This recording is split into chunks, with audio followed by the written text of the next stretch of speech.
हम इस दुआ के साथ अपनी बैठक को यहाँ शुरू करेंगे।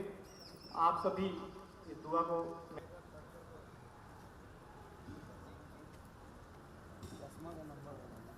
मैंने बोला है जगह जगह पर तो उसको करना। अरे महान है, महान है, महान है, महान है, महान है।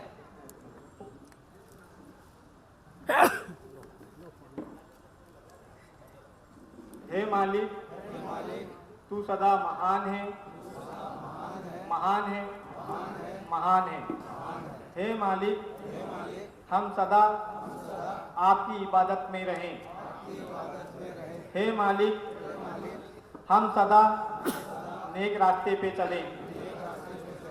हे मालिक, हम पर सदा आपकी रहमत बरसती रहे। हे मालिक, हमसे भूल कर भी कोई भूल ना हो। हे मालिक, हमसे भूल कर भी कोई भूल ना हो। ये दुआ आज मैं पहली बार पढ़ रहा हूँ, इसलिए मुझसे गलती हो रही है।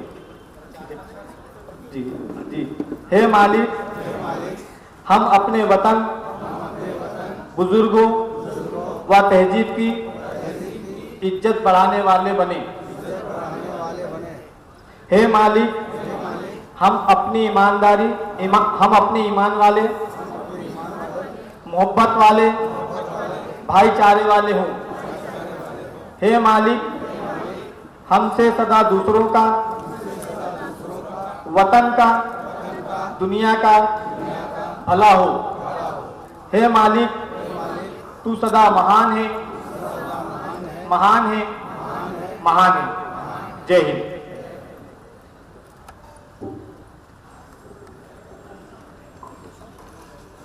हमारे बीच हमारे मार्गदर्शक इंद्रेश जी भाई साहब, जो आज पूरे हिंदुस्तान के अंदर हम लोगों का मार्गदर्शन कर रहे हैं। मुस्लिम समाज के अंदर जो आज शिक्षा में बेहतरी और देश का प्रेम कैसे होना चाहिए उसकी जो जागृति आई है, एक शेर के साथ मैं अपनी बात को रखूंगा और धन्यवाद दूंगा कि इंद्रेश जी, आपने हम लोगों के बीच में आकर जो बेहतर से बेहतर काम किए हैं, इंशाअल्लाह आपको इसका भी अजर बहुत बेहतरीन मिलेगा।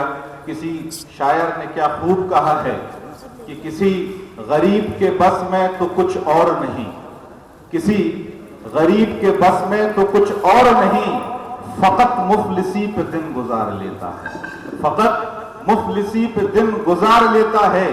फरेबे रिक्स भी अजब चीज है जमाने में, फरेबे रिक्स भी अजब चीज है जमाने में, जो छत में बैठे परिंदे को भी जमीन पे उतार लेता है, जमीन पे उतार लेता है। आज 60 साल की कांग्रेस की हुकूमत में मुसलमानों के साथ बड़ा फरेब किया गया, मगर हमारे रहनुमा हमारे बीच एक ऐसे सूरज और एक ऐसे चमचमाते हुए चांद को ईश्वर अल्लाह ने हमारे मार्गदर्शन के लिए भेजा, इंद्रेश जी। और वक्तव्य के रूप में मैं सब में पहले हमारे भाई राष्ट्रीय संयोजक अफजाल भाई साहब को यहाँ दावत दूंगा और उनकी शान में एक शेर कह के उनको बुलाना चाहता हूँ कि हम तो दरिया हैं, हमें अपना हुनर मालूम है। हम तो दरिया हैं, हमें अपना हुनर मालूम है। जिस तरफ जाएंगे रास्ता हो जाएगा, जिस तरफ जाएंगे। ऐसे दरिया, ऐसे इनकलाबी नेता हमारे बीच के अफजाल भाई हमारे बीच में आए। खुशाम जी। हमारे दूसरे साथी डॉक्टर शाहिद अख्तर, जो अल्पसंख्यक आयोग के चेयरमैन रहे हैं और मेरे सामने बैठे हुए मेरे मुस्लिम राष्ट्रमंच के मेरे साथियों, मेरे भाइयों बहनों, जैसा कि हम सब लोग एक बात जानते हैं कि ये मुस्लिम राष्ट्रीय मंच एक तंजीम ज़रूर है, लेकिन सही मायने में मैं इसको माननीय इंद्रेश जी का परिवार कहता हूँ। सही मायने में ये एक हमारा पूरे राष्ट्र का एक परिवार है, जिसमें हम सब भाई बहन और अपने परिवार के लोग इसके अंदर मिलकर कार्य करते हैं। आज का ये अजीम-ओ-शान जो जलसा हमारे यहाँ पे हो रहा है, जो हमने इसकी इफ्तिताई तकरीब यहाँ पे हो रही है, ये भी एक अजीम-ओ-शान एक शहर है जिसका नाम नागपुर है। ये वो शहर है, इसकी माटी के अंदर एक व्यक्ति ऐसा उठा जिन्होंने अपनी डॉक्टरी को छोड़कर अपने देश की सेवा के लिए और छोटे छोटे मासूम बच्चों को खेल खिलाते खिलाते एक ऐसे संगठन का निर्माण कर दिया जिसको हम आप राष्ट्रीय स्वयंसेवक संघ के नाम से जानते हैं। मैं नमन करता हूं ऐसे युग पुरुष डॉक्टर हेडगेवार साहब, परम श्रद्धेय को। साथ ही ये भूमि अभी जिनका हमने जन्मदिन मनाया था, डॉक्टर भीमराव अंबेडकर साहब का, की दीक्षा भूमि है ये। और यकीनन हम 18 तारीख को यहाँ सब जाएंगे, लेकिन इसमें एक और बड़ी बात जो है, जो इस नागपुर की हस्ती है, जो हमारे बुजुर्ग हैं, जो शाह बाबा की जो दरगाह है, जहाँ पर हम लोग सलाम अर्ज करने के लिए इंशाअल्लाह ताला 18 तारीख को जाएंगे, ये सब उन बुजुर्गों का कर्म है जिसकी वजह से आज ये नागपुर जो पूरे देश के अंदर रमादमा है, एक बड़ा काम कर रहा है नागपुर से, और नागपुर से पूरे देश के अंदर एक दरिया रमा है जिसके ऊपर ये काम किया जा रहा है साहब। तो ये नागपुर की एक अजमत है, इसकी ये खूबसूरती है। तो ये हमारी खुशनसीबी है कि आज नागपुर के लोगों ने मुस्लिम राष्ट्रीय मंच के इस कार्यक्रम का आयोजन किया है। हम उनका भी इस्तकबाल करते हैं, ख़ासतौर से विराग पासपोर जी का, और साथ में हमारे फारूक भाई का, जो हमारे बीच यहाँ घूम रहे हैं, बहुत मेहनत से काम लगे हुए कर रहे हैं। हम उनका भी इस्तकबाल करते हैं, स्वागत करते हैं। ज़रा अगर इनके लिए ताली बजा दें हम लोग ज़रा हाथ खोलकर, तो इसमें आज मैं देख रहा हूँ कि हमारे बहुत सारे साथी यहाँ नीचे बैठे नज़र आ रहे हैं। आज अभी माननीय इंद्रेश जी ने एक दिन में हमारा मीडिया प्रकोष्ठ का एक कार्यक्रम किया, और उसको एक नया एक प्रकोष्ठ का भी जन्म हुआ। इसके लिए भी मुस्लिम राष्ट्रीय मंच को और उसके जो नए जिम्मेदारान हैं उनको भी बहुत बहुत बधाई देता हूँ मंच से, कि उन्होंने ये जिम्मेदारी दी है, और मुझे यकीन है कि वो बड़े जिम्मेदारी के साथ पूरे देश में इस काम को लेकर जाएंगे। मुस्लिम राष्ट्रीय मंच एक वो संगठन है जिसने आज से 14 साल पहले जब ये कार्यक्रम शुरू किया था, मुझे याद आता है कि हम लोग सोच भी नहीं सकते थे जहां आज जिस मकाम पर हम लोग खड़े हुए हैं, इसके बारे में तसव्वुर नहीं था हम लोगों को। एक दिन परम श्रद्धेय सरसंचालक जी पूज्य सुदर्शन जी एक कार्यक्रम में मौजूद थे। उन्होंने कहा कि 5 साल पूरे हुए थे सिर्फ मुस्लिम राष्ट्रीय मंच को, तो उन्होंने कहा कि तुम लोग कितनी तेजी से काम कर रहे हो, कितनी श्रद्धा के साथ काम कर रहे हो, कितनी मेहनत के साथ काम कर रहे हो, कि इन 5 सालों में मैं सोचता था जो काम आप 15 साल में पूरा कर सकते हैं, वो आपने सिर्फ 5 साल में करके दिखा दिया। आज वो नहीं है, उसमें इकट्ठा हुए थे, और बनारस में इकट्ठा होने के बाद हम लोगों ने एक आज़म और लिया था कि हम 18 फरवरी को हम एक अजीम जो हस्ती हमारे उनके जन्मदिन को मनाते हैं, और उसके लगातार, लेकिन साथ में हमने एक अज़्म और लिखा था उसी दौरान कि हम अपने मुल्क की फलाह और बहबूद के लिए हमारे मुल्क पर विदेशी आक्रमण ना हो, और उसके लिए एक पैगाम दिया गया था बनारस की धरती से कि हाँ आइए हम आयत करीमा का पाठ पढ़ेंगे, करेंगे, हम उसकी तिलावत करेंगे और पूरे देश के अंदर 1.25 लाख हम पढ़ेंगे। और अल्हम्दुलिल्लाह आप लोगों ने, अब मुझे यकीन है आगे चलकर आप उसके बारे में पूरी, जब हमारे सामने एक खाका आएगा, जब आप उसको सुनेंगे तो हैरान हो जाएंगे कि मुस्लिम राष्ट्रीय मंच ने देश की रक्षा के लिए किस तरह के काम करता है। हम अपने मुल्क की रक्षा के लिए, हम अगर हमारे फौजी अपनी गर्दन कटाने जा सकते हैं तो मुस्लिम राष्ट्रीय मंच भी अपने फौजियों के लिए, अपने देश के लिए, रक्षा के लिए, अपने देश की हिफाजत के लिए आयत करीमा का पाठ पढ़कर करके और उसके लिए दुआ जो है कि उसकी मजबूती के साथ हमारा मुल्क पूरी दुनिया के सामने पेश हो, उसके लिए भी आपने आयत करीमा का करा और उसके लिए भी मैं आप सबको बहुत बहुत मुबारकबाद पेश करता हूँ। बहुत अच्छा नियत बेहतरीन काम किया। अभी हमारे सामने बहुत सारे, जब कुछ पुराने मुद्दे खत्म हो जाते हैं तो नए मुद्दे जन्म लेते हैं। कुछ आज दिन में भी बहुत सारे मुद्दे आपको हमारे सामने आए। मैं एक बात कहता हूँ, ये जो मुद्दे आज जो भारत माता की जय, वंदे मातरम और जो इस तरह के जो मुद्दे बार बार आते हैं, ये कोई आज के मुद्दे नहीं है। जब हमारे 1857 की पहली जंगे आज़ादी जब हम लड़ने के लिए जा रहे थे अंग्रेजों के खिलाफ, तब से ये नारे मौजूद हैं। 1857 तब से ये नारे मौजूद हैं। और आज कोई वैसी कोई तबलीगी जमात, कोई देवबंद से अगर कोई इस तरह का फतवा आता है, मैं उनसे पूछना चाहता हूँ, आप सब लोग, मैं पूछता हूँ, आप लोग भी, उसका हक है आपको पूछने का, कि मुझे ये बताइए कि ये वो मुल्क है जिसने पहली जंगे आज़ादी के अंदर अगर हमारे उलमाओं ने अगर जिहाद का फतवा दिया था तो वो 1857 की पहली जंगे आज़ादी में दिया था। और जिहाद का फतवा का मायने आप समझते हैं?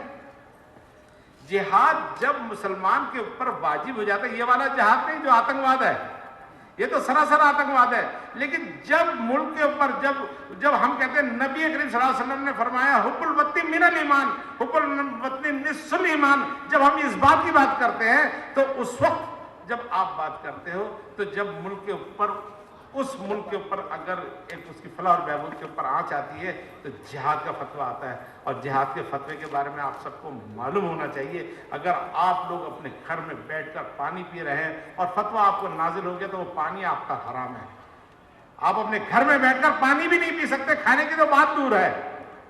ये हमारे उलमाओं ने ये नारा दिया था इस मादरे वतन के लिए, या किसी अरब के लिए नारा दिया था, किसी और मुल्क के लिए नारा दिया था, यूएई के लिए नारा दिया था, फारस के लिए नारा दिया था, ईरान के लिए नारा दिया था? नहीं, हमारे मुल्क के लिए नारा दिया था। और उसके बाद हमारे मुल्क में मुसलमानों ने कैसे बढ़ बढ़कर पैगाम शहादत दिया है, और उसको हम सब लोग, उसको इतिहास में हम लोग जानते हैं। लेकिन हम एक सिर्फ इतनी सी बात कह के कि भारत माता की जय हम नहीं कहेंगे, हमारे गर्दन पे छुरी रख दे और ये मजहब इस्लाम के खिलाफ है। मैं उनसे पूछना चाहता हूं कि आप लोग उन सारे शहीदों की, जिन्होंने एक जद्दोजहद कर कर इस मुल्क को आजाद कराया, कहीं ना कहीं उनकी आजादी के ऊपर आप क्या उनके एक क्वेश्चन मार्क नहीं लगा रहे हैं? एक साहब उठते हैं, वो कहते हैं ये मुसलमान के लिए जायज। मैं ये पूछता हूं, वो अशफाकुल्लाह खान साहब से जब आखिरी बार पूछा गया कि तुम्हें फांसी पर चढ़ाया जा रहा है, बताइए आपकी आखिरी ख्वाहिश क्या है, तो अशफाकुल्लाह खान ये कहते हैं कोई आरज़ू नहीं है, कोई आरज़ू नहीं है आरज़ू तो ये है, रख दे कोई जरा सी खाके वतन कफन में। उस खाके वतन को आप इल्जाम लगा रहे हैं। कौन होते हैं आप लोग? आज के जमाने में मुसलमान बेदार हो चुका है। अगर कहते थे मादरे वतन हिंदुस्तान जिंदाबाद कहोगे तो हमारी समझ में आता है।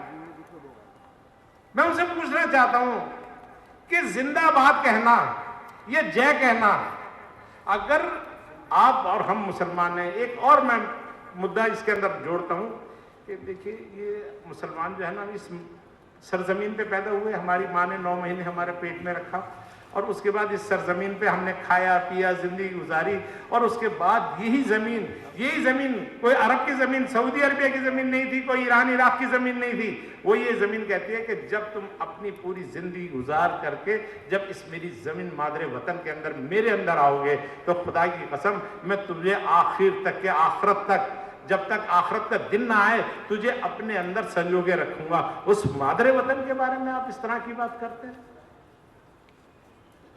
आज मुस्लिम राष्ट्र मंच को इस बात को समझना चाहिए। अभी देखिए, हम अभी एक चीज देखने में आई कि टॉलरेंस, इंटॉलरेंस, गजब की बात।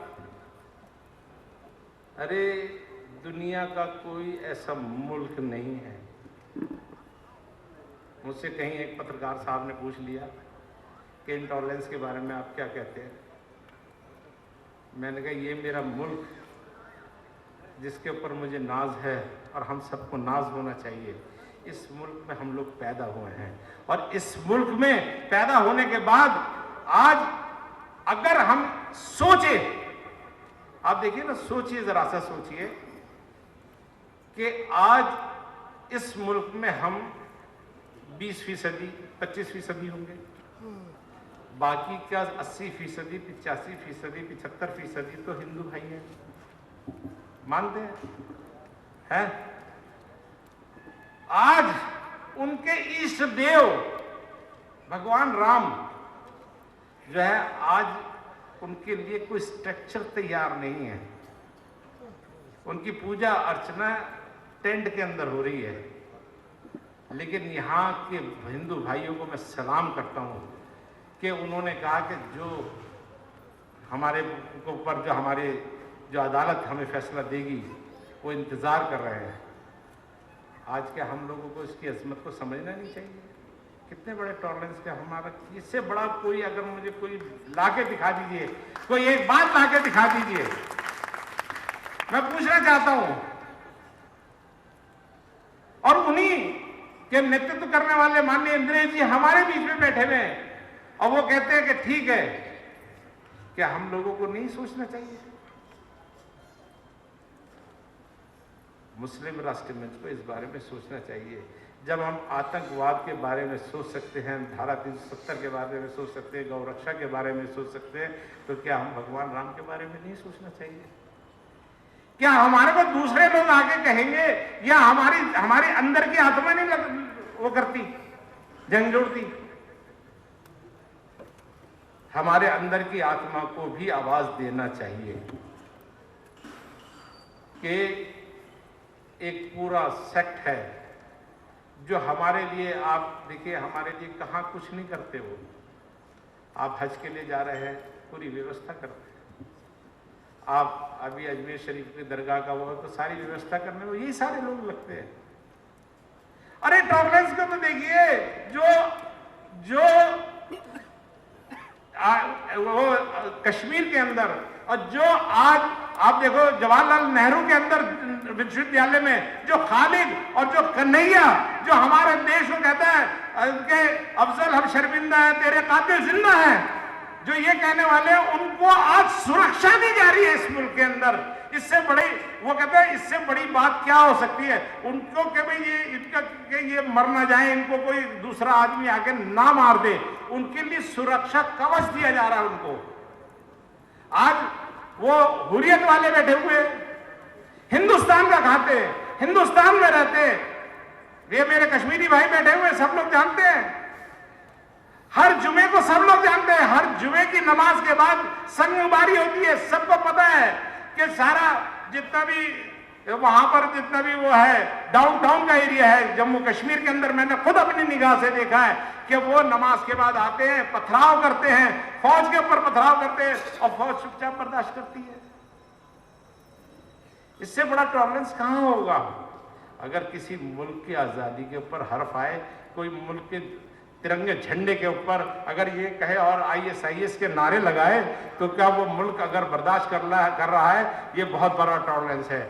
अगर खुदा की कसम खा के कहता हूं कि मुस्लिम राष्ट्रीय मंच के तुम कार्यकर्ताओं को अगर ये जिम्मेदारी दी जाए, तो मैं ये मानता हूं मोहम्मद अफजल नहीं, आप लोग भी ऐसे लोगों को एक मिनट के लिए भी बर्दाश्त नहीं कर सकते, लेकिन ये देश उन्हें बर्दाश्त कर रहा है।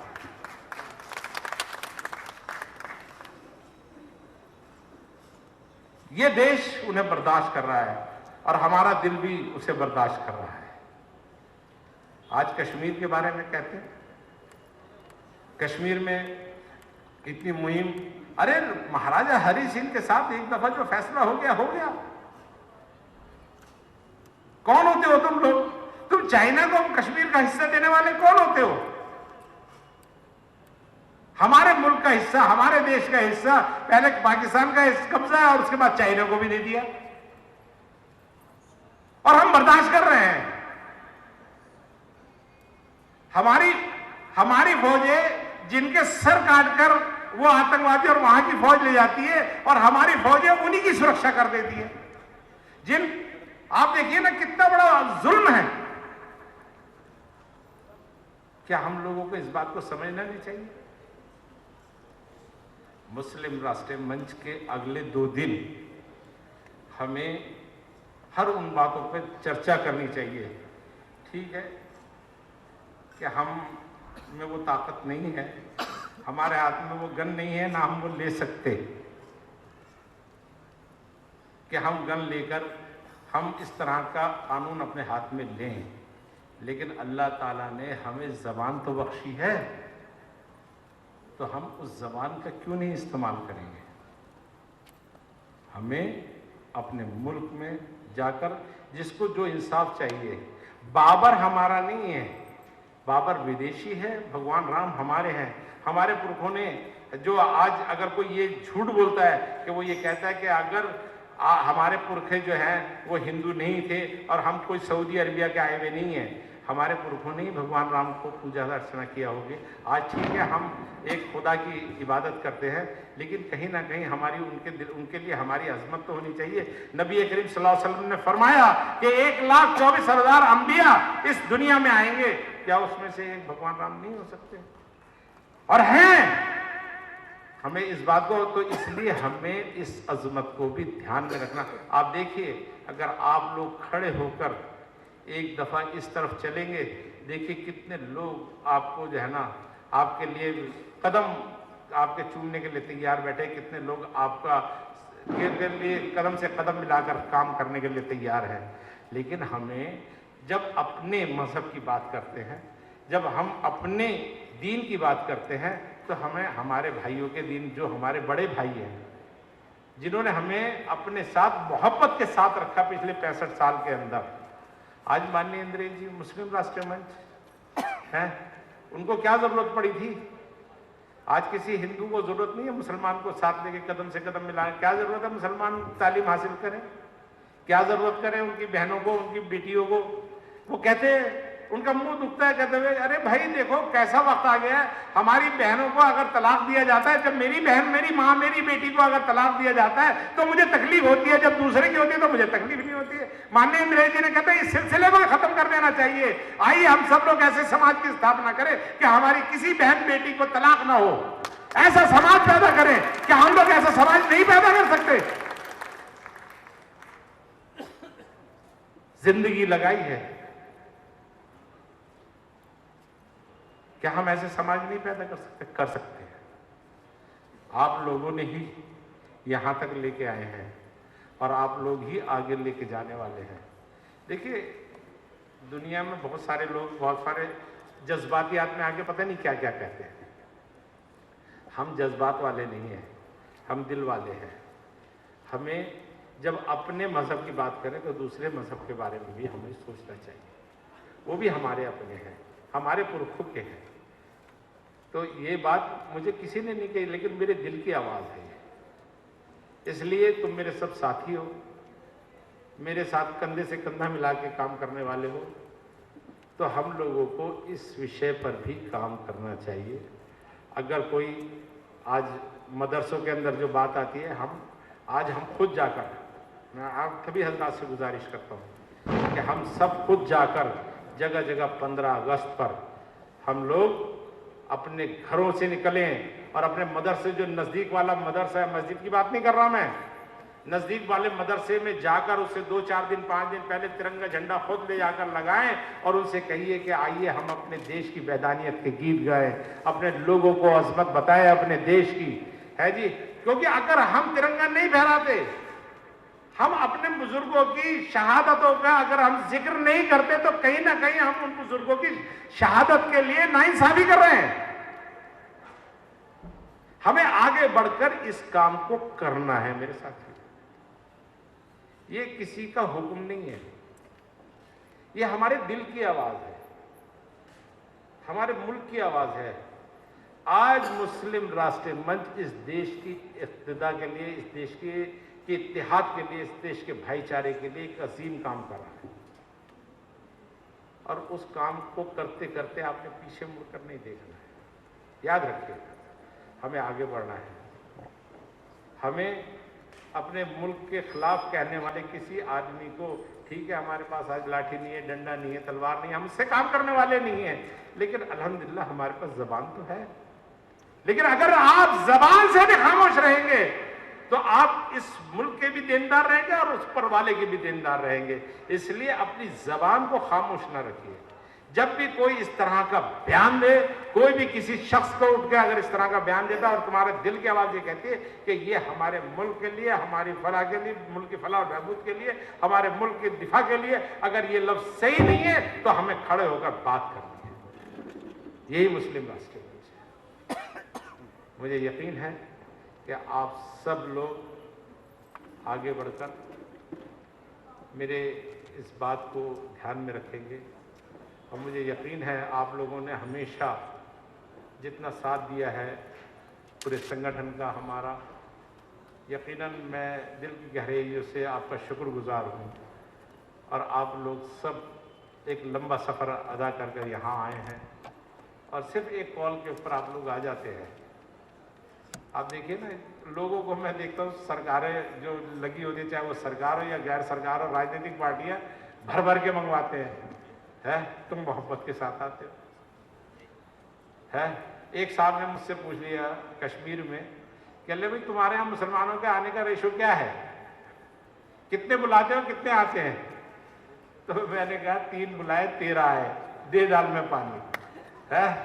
हमारे यहाँ ये हालत हो जाती है कि हम 3 बुलाते हैं, अल्हम्दुलिल्लाह 13 आ जाते हैं और इतने लोग आ जाते हैं, और कुछ लोग समझने के लिए आते हैं। और ये देखिए, हम लोग सभी का इस्तेमाल करते हैं। सब इस राष्ट्र से यहाँ आप सब लोग आए हैं, इस मुल्क से मोहब्बत करने वाले हैं, इस मुल्क पे जानिसार हैं आप लोग।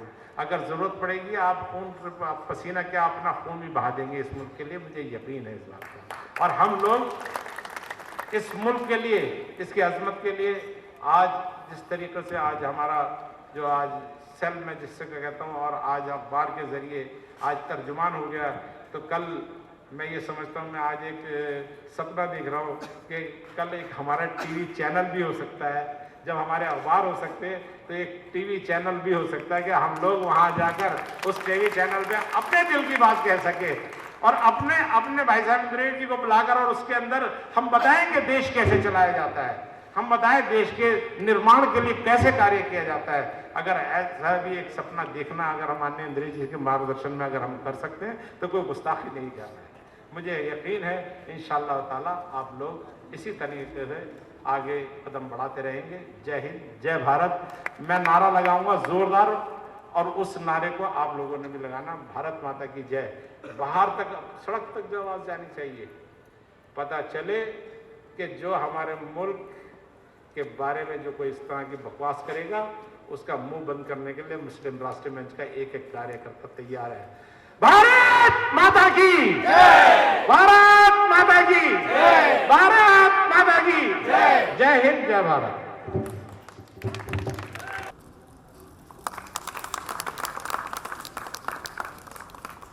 इसके बाद हमारे मुस्लिम राष्ट्रीय मंच के राष्ट्र